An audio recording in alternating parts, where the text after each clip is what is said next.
তো এখন যাচ্ছি আমরা জিওঘর যাব। তো গাড়ি করতে হবে বাইরে থেকে। স্টেশনের বাইরে খুব সুন্দর লেখা ছিল আই উই লাভ সিটি। তো ওখান দিয়ে রুমে চলে এসেছি, গাড়িতে আর ভিডিও করিনি।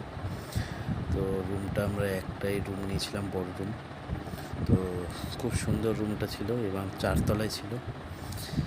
তো তোমরা দেখতেই পাচ্ছ রুমটা খুব বড়, এবং আমরা যতজন গেছিলাম হয়ে গেছিলো। তো আমরা ওখান থেকে ফ্রেশ হয়ে বেরিয়ে গেলাম বাইরে সাইট সিন দেখতে। তো সাইট সিনের জন্য বেরোচ্ছে এখন। পরের দিন যাবো বাসুকীনাথ।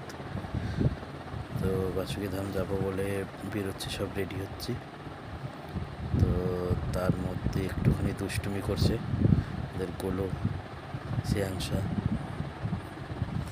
একটু দুষ্টুমি শুরু করেছে, কারণ গাড়ি আসতে একটু লেট করছিল। তো কী করবে, ওদেরও টাইম পাস হচ্ছিল না, তাই টাইম পাস করছিল। এই আমাদের গাড়ি। প্রথমে আমরা স্করপিও এসেছিলো, কিন্তু আমরা এতজন ছিলাম যে এটা স্করপিও আটতো না, তার জন্য আমরা ট্রাভেলার করেছিলাম। এবং আমরা টোটাল 11 জন মতো ছিলাম। তো এর জন্য করা হয়েছিল ট্রাভেলার। তা গাড়ি আসতে দেরি হয়েছিল অনেকটা, এর জন্য আমাদের বেরোতেও অনেকটা দেরি হয়ে গেছে, যেই কারণে ঠিকমতো ঘোরাও হয়নি। তো সবাই আস্তে আস্তে উঠছে, তারপর গাড়ি ছাড়ে আমাদের। তো খুব সুন্দর ভিউটা বাইরের, এবং সত্যি খুব অসাধারণ, নিজে না দেখলে বিশ্বাস করা যাবে না। এবং খুব সুন্দর একটা পাহাড় দেখলাম, যেটা আপনাদের সাথে শেয়ার করছি। দেখুন, মুখটা দেখে মনে হচ্ছে একটা গণেশের মুখ, কিন্তু খুব সুন্দর। আমরা প্রথমে দেখে ভেবেছিলাম হয়তো কোনো গণেশ মন্দির এটা, কিন্তু অ্যাকচুয়ালি না, পাহাড়টাই এরকম করে হয়েছে, দেখলে মনে হবে একটা গণেশের মূর্তি হয়তো। তো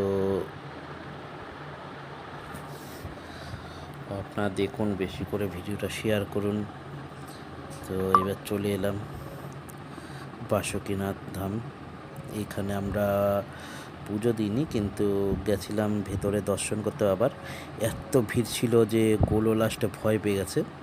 গোলোকে কোলে কোলে নিয়ে দর্শন করিয়েছি, কিন্তু ও খুব ভয় পেয়ে গেছিলো। ভিড় এত দেখে নিচে নামতেই চাচ্ছিল না কোলের থেকে বাইরে এসেও নামেনি, এরকম একটা অবস্থা হয়ে গেছিলো ওর, যে ভয়ই পেয়ে গেছিলো খুব। তবুও গেছে, আমার সাথে ছিল সবাই মিলে।